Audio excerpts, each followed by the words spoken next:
Kọ́lá Musa máa jí tún bì í sír iná lẹ́ àṣáyù bùtílù iná lẹ́ aláyù sílíwà amúlàlẹ̀ mufsidin. Tó bá lè máa ka 71 sínú omi kó máa mú ìyẹn number 1. Number 2 ní kan bá ẹ̀kọ́ Kọ́lá Musa yìí ó wà ní Suratu Yunus verse 81 kan bá ẹ̀hán nígbà 71. Kọ́lá Musa yẹn kan bá ẹ̀hán nígbà 71. Kó wá fọ́ kó wá ewé tanilábíyá pẹ̀lú ata ìjọsìn kó gún kó po lọ́ṣẹ kó mix ẹ̀ pẹ̀lú tùràrí bíntù kó máa fi wẹ̀ ẹ̀kan tún nìyẹn. Number 3 tún ní kan bá ẹ̀hán Kọ́lá Musa yẹn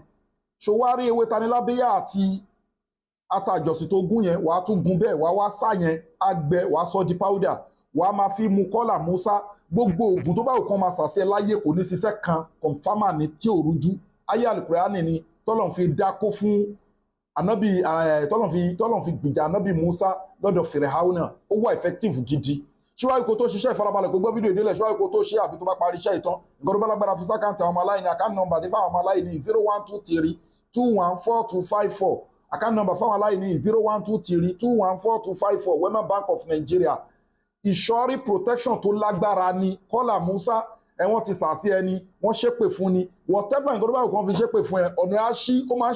ṣínà tó lágbára ni. Wàrípá náà bí Musa ìgbà táwọn tí ń fìrè àwọn náà tó dìde tó ṣe gbá tó ṣàwò tó ń ṣe gbogbo ẹ̀ Ọlọ́run ní gbogbo ilé ànábì Musa eléyìí ò lè lápa lára ẹ kò ní lápa kankan tó fẹ́ ṣe ògùn tó ti fún ẹ jẹ lójú oorun àti tó fún ẹ lójú ayé àti tó bù síbi ìjókòó fún ẹ lọ tẹra mọ́ Kọ́lá Musa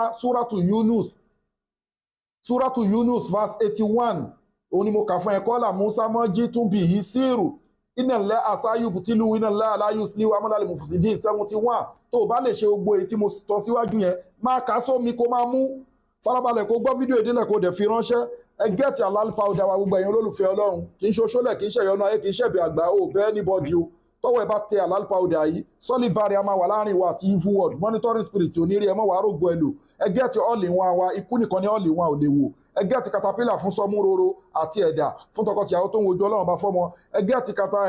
transformer 1100 power fún ọkùnrin tó ní weak erection quick ejaculation tí ó lè gbéná wọlé dáadáa tó bá fẹ́ kó lágbára kó gẹ́ẹ̀tì transformer pẹ̀lú caterpillar pẹ̀lú miracle leaves kó máa lò papọ̀ ẹ gẹ́ẹ̀tì bulldozer med fibroid fóbìnrin tó ní fibroid àbí tó ní blockage tube fibroid oyún ìju ẹ gẹ́ẹ̀tì ìsọ̀yè ilé àmù fọmọdé àti fún àgbàlagbà tó ń gbàgbé nǹkan bìí sí ní láìtàlá kódà kó jẹ́ ayé ló fẹ́ kó ìlàkàyè náà wọn ní lágbára lórí ẹ gẹ́ẹ̀tì miracle leaves ewé ọ̀tọ̀ọ̀tọ̀ 100 àti mọ́ Zemzem la fi preserve senna leaf ó lágbára púpọ̀ jù bẹ́ẹ̀ ni kò yán wú ni wọ́n tàyàn lọ́fà ní ọ̀fà tó ti pẹ́ lára ni ẹsẹ̀ èèyàn wú ni wọ́n gbé nǹkan sínú wúńbù ẹ̀ wọ́n gbé nǹkan sínú okùn ẹ̀ ní both natural and spiritual tó bá tún fi ń wẹ̀ tó ń ṣe tó fi ń wẹ̀ á tún máa lẹ́mìí òkùnkùn jìnnà ń forí kókó alátakò ń jẹun lójú oorun ikú nìkan ni miracle leaves àtọ́lì wọn ò lè wò ẹ́ láti nílé prevention ni treatment ni cure ni cancer diabetics asthma àwọn àìsàn ńláńlá bẹ́ẹ̀ ló ń wò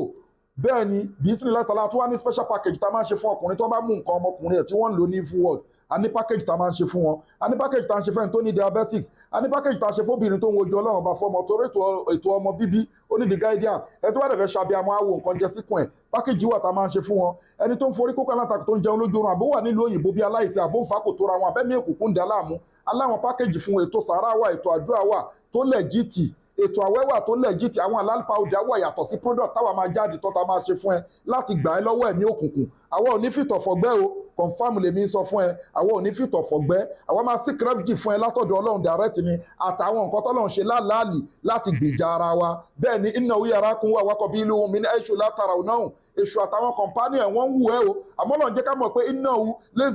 laysa laka alayhi sultan ala allazina amanu wa ala rabbihim yatawakkalun so èṣù Ibilis ẹ̀mí òkùnkùn wọn níkapá lórí àwọn ẹni tó gbára lọ́lọ́run bẹ́ẹ̀ ni alẹ́sìnà kọ́lá ọmọ nẹ́ẹ̀sù iná nẹ́ẹ̀sà kọ́díjàmá òlákùn fàṣáhùn fàṣádà wímánà wákọ́lù àṣìbúnàláwò wà ní mọ̀lẹ̀wàkì agbára ń bẹ nínú Al-Qur'ani orúkọ Ọlọ́run wà tó lágbára kúnlẹ̀ yóò sì bá na illa man kataballahu lana huwa maulana wa ala Allahi falyatawakkal mu'minun bẹ́ẹ̀ ni ẹ gẹ́tì halal powder bẹ́ẹ̀ ni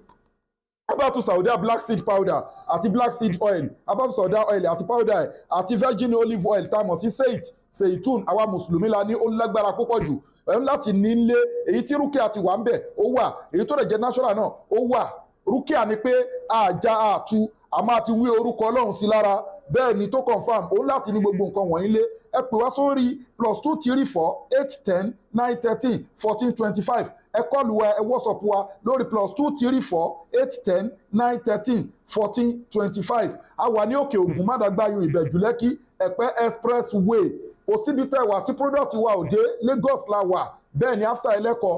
and then lo the best logistic in the whole world that is DHL láti deliver all over the world kẹfẹ́ deliver náà pé ẹ fẹ́ ká send kan sí ní within Nigeria á send ẹ̀ sí ẹni ibi tẹ́ bá wà láwọn customer káàkiri America Canada gbogbo àgbáyé la ní customer sí ọlọ́run àwọn ọlábàṣẹ rántí ẹ̀yin customer wa yìí ẹ̀ ní mọ̀ nira ẹ̀ ní mọ̀ọ́sì àdúrà yẹn àgbà bíi sínú láì tààlà iná lè zọ́tọ̀ lè láì jẹ̀míà gbogbo agbára ọlọ́run ọba ló ní o má sálámù ẹ̀ lálẹ́ kọ́ ìfi fídíò ìránṣẹ́.